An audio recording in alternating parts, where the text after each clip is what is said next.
Hello, my name's Suzanne Campbell. I'm the CEO of the AIIA, and we're here today to share with you information about AIIA members and subjects which are of interest to our members and to you.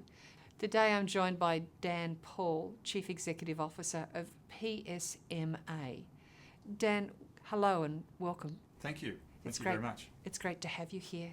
Dan, recently the AIIA launched its Smart ICT vision for Australia, a vision which speaks to a prosperous nation underpinned by ICT capability, creating a vigorous opportunity for engagement with the world, with a sustainable, exportable capability set.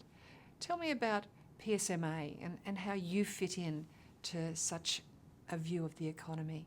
Well, PSMA is an interesting organisation because it has a focus on location and how location fits in business to make businesses operate better. And that applies to government as well. Traditionally, you would have considered what we do to be mapping, but in this day and age, it's actually gone quite a bit beyond the old paper maps. And so it's how do we apply information about where things are to businesses to make them more efficient and more effective. So Smart ICT identifies three major themes. The first of those is about this prosperous economy with a enabling ICT capability.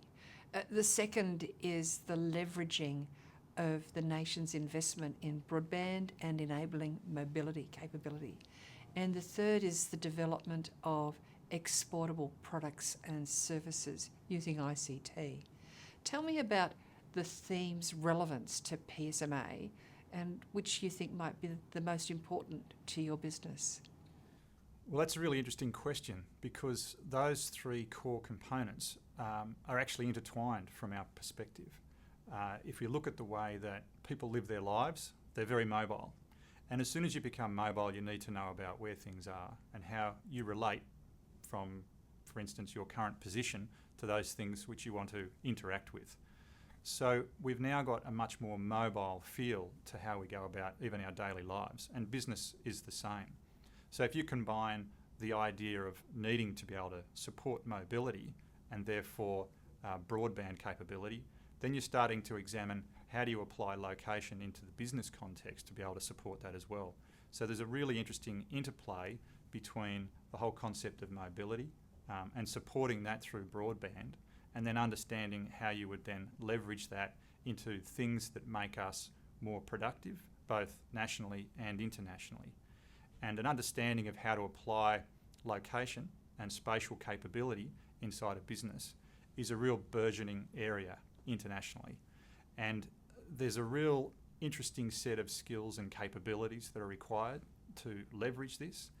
And in fact, Australia has an excellent reputation internationally for being able to understand spatial capability and then apply that to a whole range of different areas. This is a wonderful opportunity for Australia to take advantage of that intellectual capital that it's developed and look at some very interesting opportunities internationally. Dan, thinking about the opportunities that exist globally, where specifically does Australia have a sustainable competitive advantage? And how do you see that as translating into a global market? Great question, because when it comes to spatial information, it is something that the whole world can benefit from and has, to different extents, a variety of experiences. Within the Australian context, we actually have been developing a greater range of skills to overcome some of the challenges that we are confronted with by our federation. To get a seamless view of the whole country, you actually have to bring data together across multiple governments. Overcoming those challenges, both technical and political, is actually very applicable to other parts of the world. In any situation where multiple governments wish to come together and provide a consistent view over a large area, say Europe for instance, there's a lot of skills that we've developed as a consequence of dealing and navigating our own way within our own environment that are very applicable and transferable. That, combined with a lot of the technology that's been developed, allows us to do some pretty exciting things internationally. And our business, for instance, has won a number of international awards for the work that we do in this space. And for those that don't know about your work specifically, how would you summarise the work that you do? What would you do? What would you explain in the elevator pitch? Yes, the elevator pitch. I often get asked how I would present this at a barbecue by my staff, because that's always the key test. But it's not always an easy one to answer. The obvious part is obviously visualising maps, and so how do you provide maps to businesses, in a traditional way, but now in an electronic form. But it goes much further than that. It's really about understanding the relationships that exist between business data from a location perspective. So for instance, where are my customers in relation to my stores? This is a very location-centric question, but obviously a very important question, particularly if I want to put another store in. I want to make sure that it's where the customers actually are. So there's a deep analysis that can occur when you start to understand the relationship between your normal business data and the location that naturally is part of that data but not always obvious. And it's exploring and mining these new opportunities by bringing different types of data together that open up a lot of value and a lot of opportunity. And we've spoken a lot about opportunity and promise, the prospect of Australia engaging globally in relation to geospatial data. Where are the risks, though? Where are the specific challenges from your perspective? I think that the real challenge is, as people become aware of what spatial and geospatial information can do, there's greater and greater demand on quality. And so that's about how accurately does the information reflect the true world. So that's not only how spatially accurate the piece of information is, but also the currency of that piece of information. Right. Now, they generate lots of challenges. Spatial data is big data, particularly when you're talking about the continental level.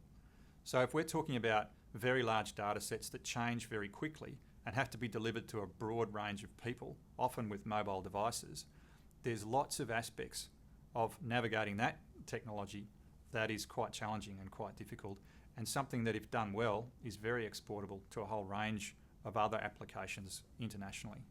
Thank you. Now, I just have one more question. You spoke about skills passingly. Tell me about the specific skills that we need to see developed, enhanced, collaborated upon to be able to support the geospatial aspect of the ICT industry. I'm sure that a lot of people will talk about the obvious skill sets that are required to be able to manage information in a technological environment. But interestingly, a lot of the work that we do is about negotiating change and understanding how to develop relationships in such a way that leaves people feeling comfortable about sharing information. So quite often we focus on the hard skills, the hard, obvious aspects of where we should be developing skill sets around technology. I think that will occur naturally. I think we also have to be very smart about how do we apply that, remembering that there's a human factor in here as well. People have to be comfortable with the change that technology brings. They have to be comfortable with releasing information more often, more freely. And there have to be strong relationships in place for that to occur. And there has to be a management of the change associated with those things as they take place. So whilst the traditional skill sets are very important, including traditional mapping skill sets in our environment, one of the things that we actually find is core to our success is actually managing those relationships and having those other skills blended with that technology set. So that's very interesting. Yes. And what a tremendous insight. I'm sure that our members will find your contribution today really very helpful for them to gain a better understanding of PSMA and the opportunities presented by geospatial data in creating and informing the world of tomorrow. So thank you very much for spending time with us. It's a pleasure. Thanks very much, Suzanne.